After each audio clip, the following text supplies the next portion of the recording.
இருந்தாலும் அத பார்க்கும்போது நம்மளுக்கு ரொம்ப கோவமா வருது. அவன் என்ன பண்றா, கோவத்துல என்ன பண்ணா, ஒரு அடி அடிச்சுட்டா. அதுக்கு வந்து அந்த அந்த பொ அந்த ப அந்த அவன வச்சுட்டுருக்கவங்க வந்து என்ன பண்றாங்கன்னா, அவங்க அம்மா, அவ எல்லாம் சப்போர்ட்டு. பாவம் அந்த பொண்ண வந்து என்ன பண்றா, "அவன ஏன்டி நீ அடிக்கிற?"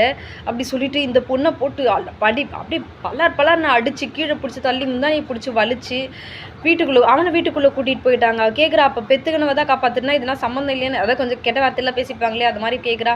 அதுல அதெல்லாம் வர முடியாது, அதெல்லாம் தர முடியாது. கூட்டிட்டு போ, நீ தானடி பெத்தட, நீ தானடி வந்த வீட்ட விட்டு. அதாவது எப்படின்னா, இவரு லவ் பண்ணியிருக்காரு. பட் இவர் சொல்லல. இவர் சொல்றதுக்கு முன்னாடி அந்த பொண்ணு சொல்லிட்டு இருக்காங்க போல இருக்கு.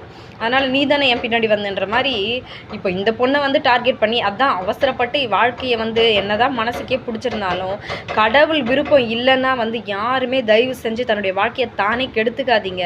நான் நெறைய வீடியோல சொல்லியிருக்கிற ஒரு விஷயம் என்னன்னா, தன்னுடைய துணையை தேடிக்கிறதுக்கு பெற்றவங்கள கேட்குறத விட ஆண்டவரை கேளுங்க.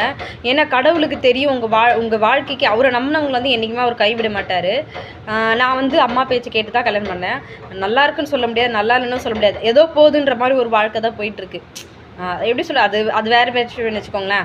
அதாவது போயிட்டுருக்கு லைஃப்பில் அப்படியே ஏதோ ஒரு ஹாப்பினஸ் இல்லாமல் ஏதோ ஒரு குழந்தை பிறந்துருச்சு, ஏதோ ஒரு லைஃப் அப்படின்னு சொல்லிட்டு வாழ்ந்துட்டு இருக்க மாதிரி போயிட்டுருக்கு. அந்த மாதிரி தான் அமையும். அதே கர்த்தரை கேட்டு நீங்கள் பண்ணீங்க. சில பேருக்கு லவ் மேரேஜ் கூட நல்ல விதமாக அமையுது. ஆனால் எல்லாருக்குமே லவ் மேரேஜ் நல்ல விதமாக அமையும், இல்லை அரேஞ்ச் மேரேஜ் நல்ல விதமாக அமையும் எதுவுமே சொல்லவே முடியாது. ஆனால் கர்த்தர் கொடுக்குற வாழ்க்கை ஒரு நாள் கூட ஒருத்தருக்கும் கெட்டே போகாதுங்க. எப்படி எவ்வளோ பெரிய பிளவுகள் வந்தாலும் அந்த வாழ்க்கை வந்து அவர் சேர்த்து வச்ச வாழ்க்கை வந்து கரெக்டாக வந்துடும்.